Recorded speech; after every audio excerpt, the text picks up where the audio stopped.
Hi, this is a short tutorial on using up all those batting scraps.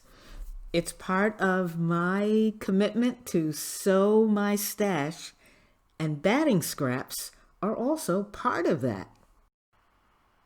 Whenever we make a quilt, we often have long pieces of batting left over from trimming the top and the backing with the batting. I hate just putting all of that expensive batting in the bag for dog beds. And I discovered a long time ago there's a great way to use them for your next quilt. I've used this process many times for quilts that I've washed over and over, and I've never had a problem. However, I would not put together batting scraps for a quilt that I was planning to enter into a show, just to be safe. But this process works perfectly fine for quilts that are going to be used and washed over and over. So I invite you to try it. So the first thing you need, of course, are your batting scraps, and then you'll need two other tools. The first one is parchment paper, which you can find in the baking goods aisle. Looks like this. Buy the least expensive parchment paper you can find. However, do not use freezer paper. That's a completely different product from parchment paper. Parchment paper has a non-stick kind of surface. That's why we use it in baking. For ironing, batting, and fusible tape, you need some type of product like parchment paper to protect your iron. So now I'll show you how I use parchment paper, and I'll show you the second tool, which is the fusible batting tape. First, I cut off a squarish piece of my parchment paper. It just needs to be a bit wider than your iron and give you space to iron across, as you'll see in a moment. The next tool that I use is fusible batting tape. My preferred brand is Marty's Choice. It comes in a couple of different widths. It works on any type of batting, and you can find it in most quilt shops as well as online. This fusible tape also comes in black if you're working with a black batting and darker fabrics and would prefer not to use white fusible tape for that type of project. There are other brands out there that also come in different widths, so use the one that you prefer. I prefer to use 2-inch wide fusible batting tape. I feel like it gives me a nice bind on that seam that I'm creating by positioning the two pieces of batting right up against each other. I try not to have any gap between the two pieces of batting. Then I measure out the length that I'll need for the pressing surface that I'm using. In this case, I'm using my wool pressing mat.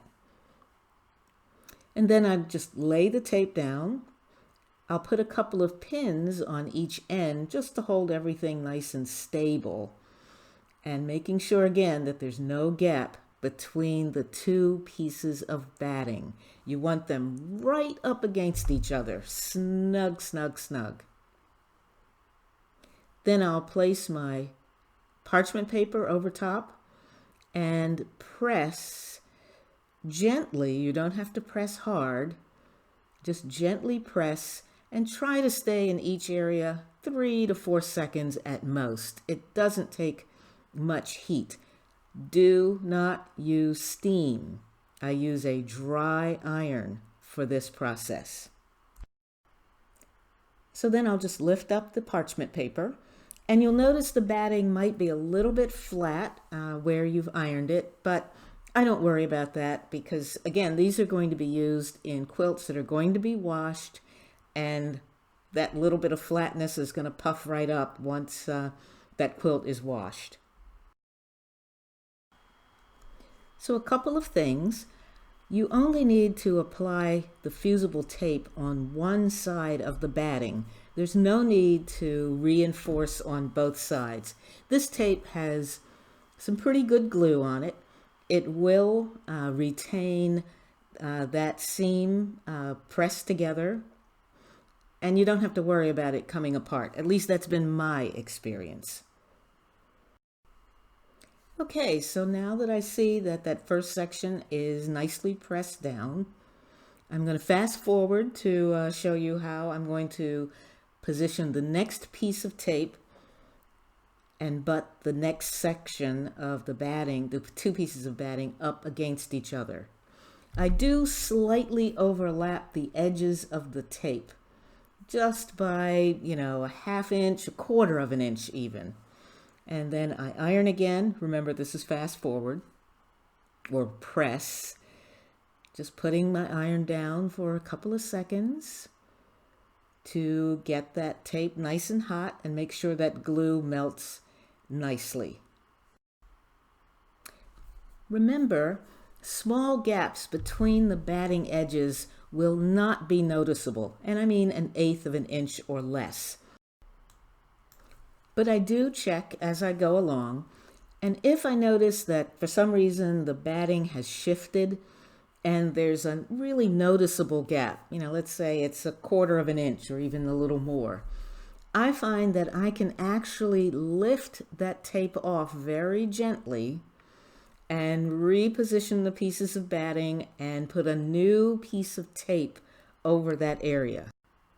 But I really try to avoid having gaps because I don't want to double up that tape in lots and lots of places, just in case it might add a bit of stiffness to the quilt top. So you definitely can kind of repair any really wide gaps if that should happen. Some people will stitch their batting pieces together with just a simple wide stitch, regular cotton thread. But frankly, I'd rather just use the batting tape. For me, it's a lot faster. I think it's just as stable, and I have had really great results. So try it on something small and see if you like this process. The batting tape is not that expensive, and a roll really lasts a long time. So thanks for watching, and I hope you found this tutorial helpful. Bye-bye.